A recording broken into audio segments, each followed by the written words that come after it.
Hey, it's James Kerr here. So I wanted to discuss a topic that is near and dear to my heart, uh, and I want to do an exercise with you, whoever's watching. Please try to look at the perspective through your eyes. Imagine yourself as a creature, an animal,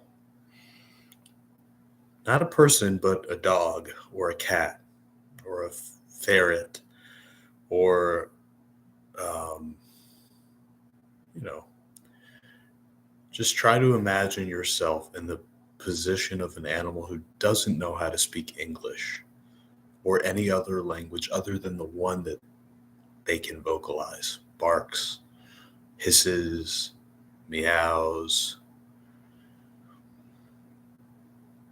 Now, how would you feel as a person if you didn't have a voice? You would feel probably bad, not good, unheard. Now, neglect by humans is a real thing. Abuse by humans is a real thing towards animals in the context of my video, towards animals. Not having a voice like people do. Having a voice with their language, but not being able to get the proper treatment by their owners. Sometimes happy endings exist in animal abuse cases. My favorite dog, Miles, was my favorite dog when I was 9 years old and even younger. He knew me when I would ride on him as a kid, a little kid, but they didn't want that to continue because it's not good treatment. But as a kid, I didn't really know better. I never hurt Miles, but I was very light, and he loved me, so it was playful. That's something that is different. So, anyways, like you'd ride a horse or something like that. Anyways, we were kids. My family member, sister, and I did that. But Miles was a sweetheart, a really sweet dog. And what ended up happening was Miles was left on the side of the highway I think it was between Long Island or Queens. My grandma picked him up one day after work, and he gave her a lick on the arm, which is like a thank you. The licking is a way to be close to your owner as a dog. It's love. It can be love. It's not always about regurgitating food. Getting the owner to do that. That's what puppies, there's a ritual. Anyways, wolves, I think, have it. But Miles was my friend. And that inspires me to make this video to post on Facebook. Dogs, cats, turtles, alligators even seem to show a fondness for people. They can be dangerous, yes. So can dogs, so can cats. But that's not the point. The point is they have emotional life, feelings like us. Birds do. They feel love for their owners. If we learn to appreciate and empathize with animals that don't have the same voice and everything that we have that enable us to live independently, autonomously, with dignity,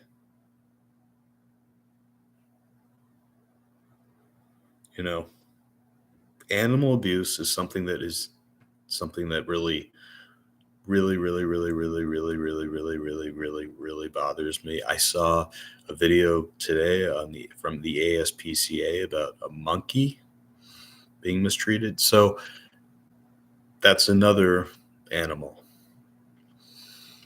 I have some thoughts on what should be done about this. You cannot expect society to change for the better in this subject if we are harsh on everybody to an extent that enables the belief that people can't change. I think they should be prosecuted, but I don't think they should be necessarily given life in prison in every single case, because that would be, I would say, cruel and unusual. But if there's a persistent pattern of abuse, if an animal's life is lost, if something happened like it happened to Miles, where Miles was left on the highway, I think jail time is appropriate. How much? It's up to the prosecutor and the facts of the case. I think the registry is something that should be expanded upon among animal abusers. Like in this case, we have to make sure that, not we as in I'm on this decision making team, but it should be decided that this person should never own. Well, own is a word, but never should be a dog owner, a cat owner. Monkeys generally don't. I don't think the monkeys are owned by people that often. I don't know the legalities of that. I can read up on it. But what I would say is I am a proponent of change, people changing. But there's a specific portion of the population that is okay with this abuse of animals. And they're serial offenders. And I think sometimes, might not be often, but the point I'm trying to make is the people who do these things repeatedly and are torturing animals, they need to be brought to justice.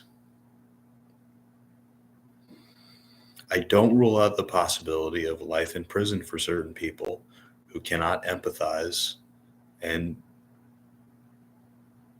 take out frustration, anger, whatever it is, on dogs, cats, whatever the being is. If we mistreat humans and there are consequences, physically or emotionally, why can't it be that way for animals that aren't just humans? Both. We need to have empathy for everybody. We need to protect everybody. So it's a complex issue, but I do think that the ASPCA is doing good work in terms of explaining and showing what is going on.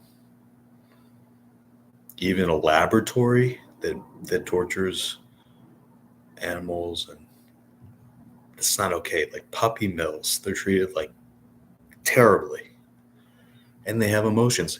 Dogs lick owners really quickly. Like they show affection earlier than babies do. Babies are wonderful. I love children, babies, but this is just an example. I want you guys to treat animals like you would treat a fellow human being who you had empathy for. Everybody needs to treat animals and people well. That's the message I want to leave.